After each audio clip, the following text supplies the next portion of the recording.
Aisha aveva raccontato di sentirsi continuamente spiata e registrata. Il marito Gennati, che martedì notte l'ha accoltellata a morte nella sua casa di Cadonegh, era ossessionato dalla gelosia. Le faceva giurare ogni giorno fedeltà, facendole poggiare una mano sul Corano. La tormentava accusandola di avere un amante. Aisha queste cose le aveva dette nella sua denuncia ai carabinieri. Sapeva anche che il marito aveva ordinato delle telecamere su Amazon per spiarla in casa.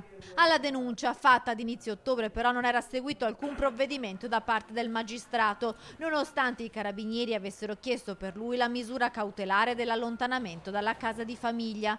Mi viene da tirarti una coltellata alla schiena, ma poi ho pensato ai nostri figli e mi sono fermato. Le aveva detto così Gennati e Aisha questo lo aveva raccontato, ma per il magistrato il reato era quello di minaccia. Nella denuncia mancavano gli estremi per il maltrattamento e dalle testimonianze di amici e familiari non era mai emerso che l'uomo l'avesse picchiata.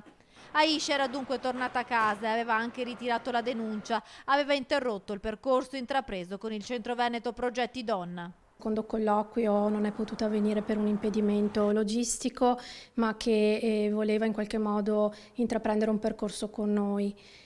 Non sappiamo cosa è successo dopo perché, come in tanti casi, i tempi delle donne non sono i tempi poi di quello che poi accade, della gravità delle situazioni. Nel frattempo aveva anche interrotto la quarta gravidanza per problemi di salute. Infatti, già quando era rimasta incinta del terzo figlio, la trentenne era stata male e aveva rischiato la vita.